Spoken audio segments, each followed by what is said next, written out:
Você fez isso de novo. Está parado bem na frente de alguém que já encontrou antes, talvez 3 vezes, talvez 4, e o nome simplesmente não está lá. Nem na ponta da língua, nem escondido atrás de outra palavra. Ele simplesmente não existe mais, como se nunca tivesse sido salvo em lugar nenhum da sua mente. E enquanto essa ausência se torna cada vez mais evidente, você sente aquele microsegundo de pânico crescendo por dentro. Porque o problema não é só esquecer. O problema é o que vem logo depois. São os próximos segundos. Aqueles segundos estranhamente longos em que você precisa agir como se nada estivesse errado. Você ajusta o corpo, força um sorriso, tenta ganhar tempo com frases genéricas enquanto, por dentro, seu cérebro entra em estado de emergência. Você começa a procurar pistas no ambiente, torcendo para que alguém diga o nome da pessoa por você, ou que algo aconteça e interrompa aquele momento. Qualquer coisa. Um telefone tocando. Alguém chamando. Um milagre social que te salve de ter que admitir o óbvio. E o mais curioso é que isso não é raro. Não é um defeito exclusivo seu. Na verdade, é quase universal. Todo mundo já passou por isso em algum nível. Mas existe um grupo específico de pessoas que vive esse cenário com uma frequência muito maior. Pessoas que esquecem nomes repetidamente, de forma consistente, quase previsível. E o mais interessante é que essas pessoas não são desatentas, não são mal educadas, e definitivamente não são menos inteligentes, apesar de muitas vezes acreditarem nisso. Existe algo mais profundo acontecendo. Algo invisível, silencioso, mas extremamente preciso. Um padrão. Um mecanismo mental que opera nos bastidores, enquanto você está ocupado demais tentando parecer normal. E uma vez que você entende esse mecanismo, algo muda. A culpa começa a perder força.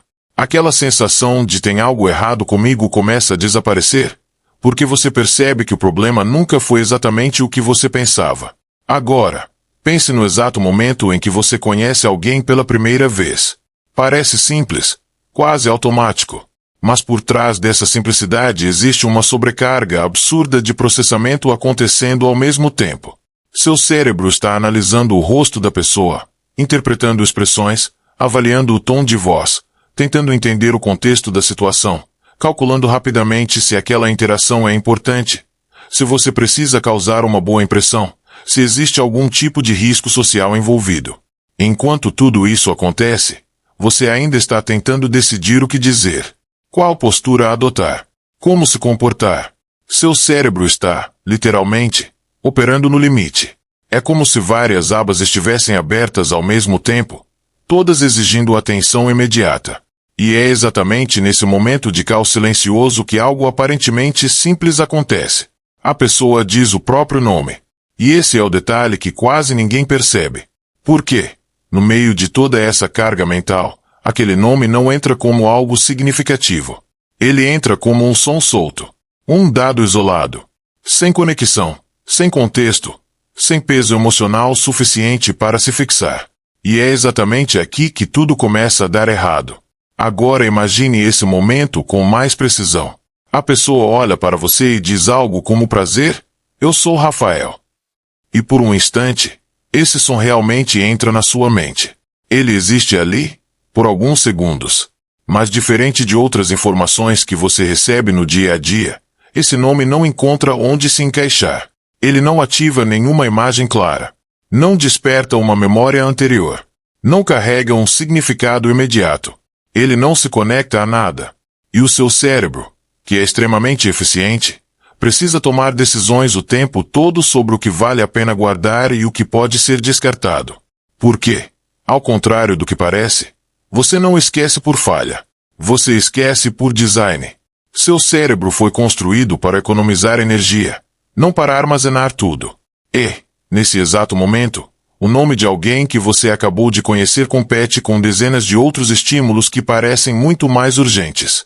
O tom da conversa, a expressão facial, a preocupação em responder corretamente, a análise constante do que você está transmitindo.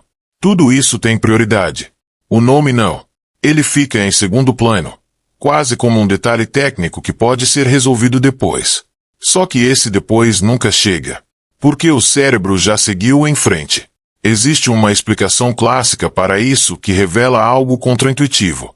Em estudos psicológicos, pessoas conseguem lembrar com muito mais facilidade de informações que possuem significado associado do que de informações que são puramente arbitrárias. E nomes, por natureza, são arbitrários. Eles não explicam nada. Não descrevem nada. Não ajudam você a entender quem aquela pessoa é. Agora compare isso com qualquer outra informação que você absorve em uma conversa. Se alguém diz que trabalha como médico, imediatamente surgem imagens, conceitos, associações. Hospitais, rotina, responsabilidade, experiências. Existe uma rede inteira sendo ativada dentro da sua mente. Mas quando alguém diz apenas o próprio nome, nada disso acontece. É como tentar pendurar um quadro em uma parede que não tem pregos. E isso cria um efeito curioso. Mesmo que você tenha ouvido o nome claramente, mesmo que tenha prestado atenção por um breve momento, ele não se fixa. Ele não cria raízes. Ele simplesmente passa. E horas depois, ou até minutos depois, quando você tenta recuperar essa informação, ela não está disponível. Não porque foi apagada, mas porque nunca foi realmente armazenada de forma sólida. E aqui começa a surgir uma percepção desconfortável. Porque, nesse ponto, muitas pessoas assumem que o problema está na memória, que existe algum tipo de falha cognitiva acontecendo. Mas isso não é exatamente verdade. O que está acontecendo é muito mais sutil, muito mais específico e, de certa forma, muito mais comum do que você imagina. Porque o esquecimento do nome não acontece isoladamente. Ele acontece dentro de um contexto mental onde a sua atenção já estava fragmentada desde o início. E isso muda completamente a forma como você deveria interpretar esse comportamento. Em 1987, 2 pesquisadores realizaram um experimento simples, mas com um resultado extremamente revelador. Eles dividiram um grupo de pessoas e mostraram a foto de um indivíduo desconhecido. Para metade do grupo, disseram que aquela pessoa era padeira. Para a outra metade, disseram que o sobrenome dela era Baker. A palavra era exatamente a mesma. O som era o mesmo. A única coisa que mudava era o contexto. Dias depois, os participantes foram testados. E o resultado foi consistente. As pessoas que aprenderam padeira como profissão lembraram com muito mais facilidade do que aquelas que aprenderam Baker como nome. Mesmo sendo a mesma palavra, o cérebro tratou as duas informações de maneiras completamente diferentes. Isso ficou conhecido como o paradoxo Baker-Baker. E ele revela algo essencial sobre como a memória funciona. Não é a informação em si que determina se você vai lembrar ou esquecer. É o tipo de conexão que essa informação consegue formar dentro da sua mente. Quando você ouve padeira, seu cérebro ativa uma rede inteira de significados. Você pensa em pão, em forno, em rotina, em cheiro, em imagens. Existe um ecossistema mental sendo criado ali. Mas quando você ouve Baker como nome, nada disso acontece. Não existe uma ponte. Não existe uma ligação direta com algo que você já conhece. A palavra fica isolada, solta, sem apoio. Informações isoladas são naturalmente mais difíceis de recuperar depois. Não porque você falhou, mas porque o cérebro não encontrou um motivo forte o suficiente para manter aquilo acessível. Agora pense no impacto disso na vida real. Cada vez que você conhece alguém e ouve um nome pela primeira vez, você está basicamente recebendo uma informação que não tem contexto, não tem história e não tem significado imediato. E espera-se que você lembre disso como se fosse algo importante. Mas, para o seu cérebro, naquele momento, não é. Isso muda completamente a narrativa. Porque o problema deixa de ser você não prestou atenção e passa a ser o seu cérebro não teve material suficiente para trabalhar. E essa diferença é fundamental, porque ela tira o peso da culpa e coloca o foco no funcionamento real da mente. Mas existe um detalhe ainda mais interessante. Porque, até aqui, tudo isso parece técnico. Parece um problema de estrutura da memória. Só que, para muitas pessoas, existe uma camada adicional acontecendo por cima disso. Uma camada mais silenciosa, mais difícil de perceber, mas que interfere diretamente nesse processo. E essa camada não tem a ver com inteligência, nem com capacidade cognitiva. Ela tem a ver com algo muito mais presente no dia a dia do que a maioria das pessoas gostaria de admitir. Agora vem a parte que costuma incomodar um pouco mais. Porque não tem a ver com memória em si, mas com onde a sua atenção realmente está durante uma interação. Para muita gente, o problema não começa no nome.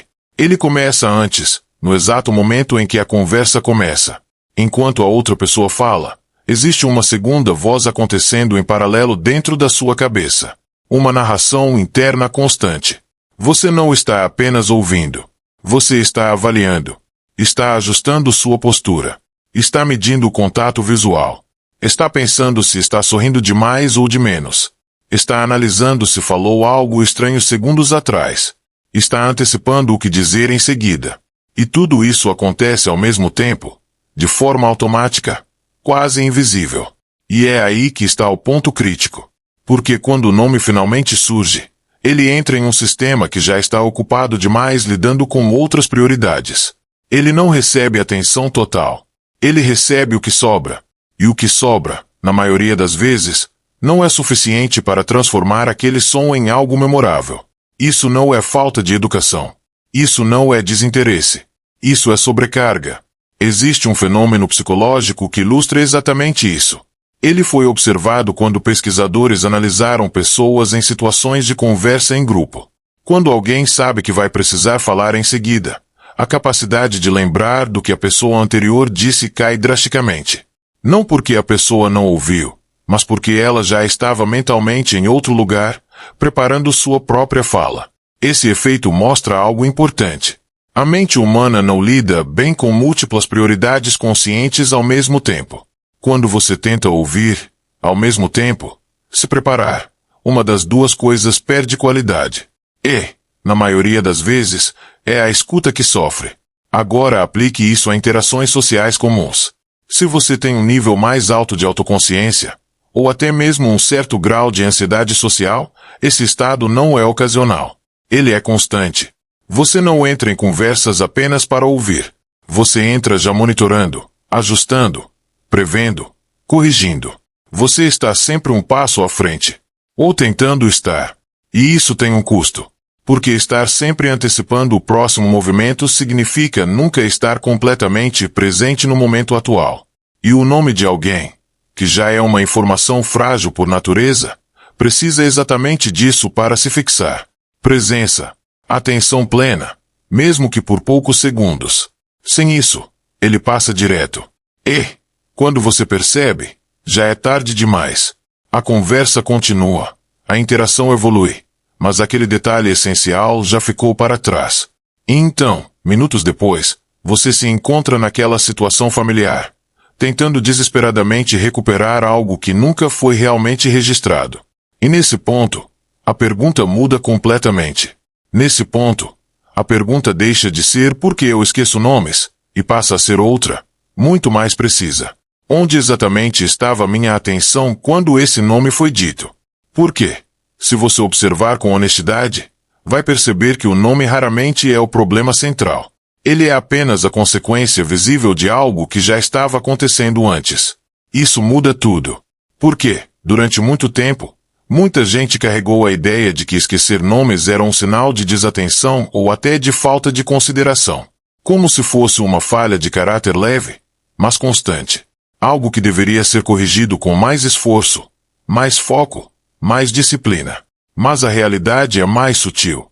E, ao mesmo tempo, mais libertadora. Você não tem um problema de memória.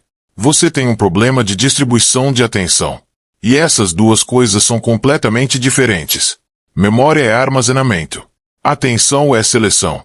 Antes de qualquer coisa ser lembrada, ela precisa ser escolhida. Precisa ser marcada, mesmo que por um instante, como algo relevante. E se esse processo não acontece, não importa o quão boa seja sua memória, não há nada sólido para recuperar depois. Isso explica por que você consegue lembrar de detalhes aparentemente inúteis em outros contextos. Uma cena específica de um filme. Um comentário aleatório que alguém fez anos atrás. Um cheiro. Um momento. Uma sensação.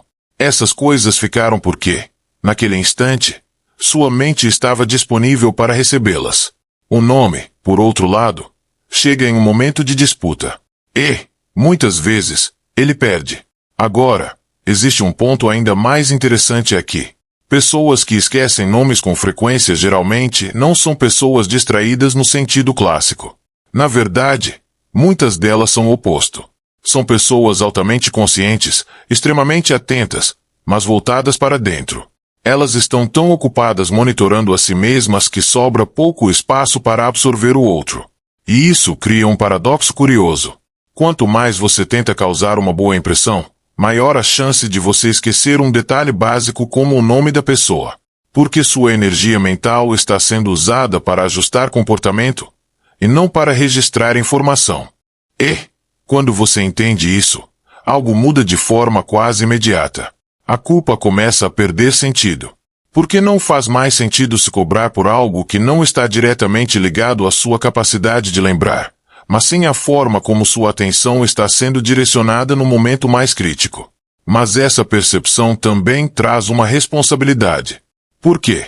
Se o problema não é memória, então a solução não está em forçar a lembrança depois. Ela está em mudar o que acontece no momento exato em que o nome aparece. E é aqui que a maioria das pessoas tenta resolver da forma errada. A maioria das pessoas, quando percebe que esquece nomes com frequência, tenta resolver isso da forma mais óbvia possível. Elas decidem prestar mais atenção. Repetem o nome mentalmente. Tentam se forçar a memorizar. Algumas até criam pequenas associações na hora. Mas, na prática, isso raramente funciona de forma consistente. E o motivo é simples. Porque você está tentando corrigir o resultado, sem mudar o processo. Se o seu cérebro já está sobrecarregado no momento da interação, adicionar mais uma tarefa, lembrar do nome, só aumenta a pressão. É como tentar organizar uma mesa enquanto alguém continua jogando mais coisas em cima dela. Não resolve o problema, só muda o tipo de bagunça. A solução real começa em um ponto diferente. Ela começa antes do nome. Começa na forma como você entra na interação. Em vez de entrar em uma conversa tentando performar, ajustar e prever, a mudança está em reduzir esse ruído interno por alguns segundos. Não eliminar completamente. Isso seria irreal, mas diminuir o suficiente para criar um pequeno espaço de atenção genuína. E esse espaço não precisa ser longo. Ele precisa ser intencional. Quando alguém diz o próprio nome, você não precisa repetir 10 vezes na cabeça. Você precisa fazer algo muito mais simples. Ao mesmo tempo, mais raro. Você precisa realmente registrar que aquele momento aconteceu. Como se estivesse tirando uma fotografia mental, mas sem pressa, sem distração. Um único segundo de atenção plena é mais eficaz do que 10 segundos de tentativa forçada. Porque o cérebro não grava esforço. Ele grava significado. E aqui entra um detalhe que muda completamente o jogo. Em vez de tentar memorizar o nome isoladamente, você pode fazer algo que o cérebro já faz naturalmente. Conectar. Não precisa ser uma associação elaborada. Pode ser algo mínimo. Um detalhe visual da pessoa. Um traço de personalidade que apareceu na fala. Um contexto específico em que vocês se conheceram. O nome deixa de ser um som solto e passa a ser um ponto dentro de uma rede. E redes são muito mais fáceis de recuperar do que elementos isolados. Mas talvez a parte mais contraintuitiva de todas seja essa. Você não melhora sua memória de nomes tentando lembrar melhor. Você melhora criando as condições certas para não esquecer. Isso muda completamente a abordagem. Porque tira o foco da pressão e coloca no processo. E, aos poucos, algo interessante começa a acontecer. Você percebe que não precisa mais daquele esforço desesperado segundos depois, tentando recuperar o nome que sumiu. Porque ele simplesmente não some com a mesma facilidade. Mas ainda existe um último ponto que quase ninguém fala. Porque até aqui estamos olhando para quem esquece. Só que existe o outro lado dessa equação. E ele é mais emocional do que parece. Até aqui, tudo gira em torno de quem esquece. Mas existe um outro lado nessa história que raramente recebe atenção. O lado de quem tem o nome esquecido. Por quê? Por mais que isso pareça pequeno, o impacto emocional pode ser maior do que se imagina. Quando alguém esquece seu nome, especialmente mais de uma vez, a interpretação raramente é neutra. Não é vista como um simples detalhe técnico da memória. É sentida como um sinal. Uma mensagem silenciosa que diz, ainda que de forma distorcida, você não foi importante o suficiente para ser lembrado. E mesmo que isso não seja verdade, é assim que o cérebro interpreta. Porque nomes carregam identidade. Eles são, de certa forma, a forma mais básica de reconhecimento social. Quando alguém lembra do seu nome, existe uma sensação implícita de validação, de presença, de que você foi notado. E quando isso não acontece, o efeito pode ser o oposto. Uma leve sensação de invisibilidade. Isso não significa que a pessoa vá reagir de forma explícita. Na maioria das vezes, ela não diz nada. Continua a conversa normalmente.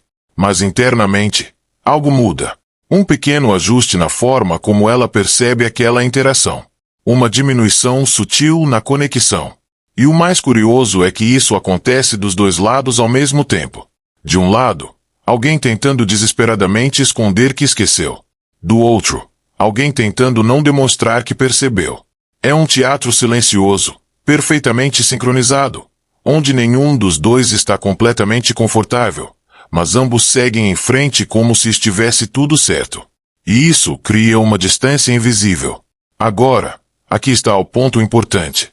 Entender esse impacto não é sobre gerar culpa. Não é sobre transformar o esquecimento em algo dramático.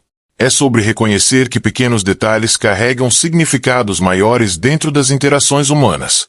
E isso abre espaço para algo diferente. Porque quando você entende como o outro pode se sentir, você começa a enxergar o nome não apenas como uma informação a ser lembrada, mas como uma ferramenta de conexão. Algo simples, mas poderoso. E, ao mesmo tempo, isso também traz uma certa leveza. Porque se você já esteve do outro lado, se alguém já esqueceu seu nome, você sabe que, apesar do desconforto inicial, isso não define totalmente a interação. Não apaga a conversa. Não anula o momento. É apenas um ruído dentro de algo maior. E essa percepção é importante, porque ela evita que você transforme o esquecimento em um peso desproporcional. No fim das contas, o nome é só uma parte da experiência. Mas ainda falta um último ajuste. Algo que amarra tudo isso e muda definitivamente a forma como você lida com esse tipo de situação no futuro. No fim, tudo isso leva a uma conclusão que não é óbvia à primeira vista. Esquecer o nome de alguém não diz tanto sobre sua memória quanto você sempre acreditou. E, principalmente, não diz tanto sobre o quanto você se importa com as pessoas. O que realmente está sendo revelado nesses momentos é outra coisa. É como você distribui sua atenção. É onde sua mente está quando a vida está acontecendo. Por quê? Se você observar com cuidado, vai perceber que o problema nunca foi o nome em si. O nome só expõe uma desconexão momentânea. Um pequeno descompasso entre estar presente e estar preocupado em parecer presente. E essa diferença é sutil, mas muda tudo. Por quê? A partir do momento em que você entende isso, você para de lutar contra o sintoma e começa a ajustar a origem. Você não tenta mais forçar a lembrança depois que ela já falhou. Você muda a forma como vive aquele primeiro instante. Aquele segundo quase invisível em que alguém diz prazer, eu sou. E, de repente, esse momento deixa de ser automático. Ele passa a ser percebido. Não como uma obrigação, não como uma técnica, mas como um ponto real de contato. Um pequeno espaço onde você escolhe, conscientemente, estar ali.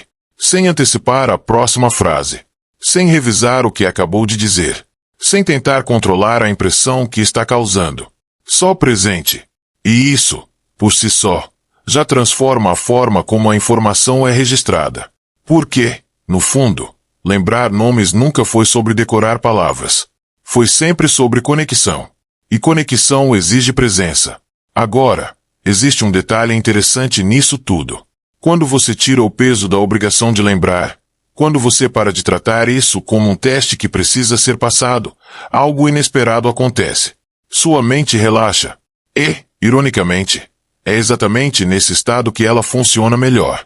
A memória melhora não quando você pressiona, mas quando você permite. E isso vai além de nomes.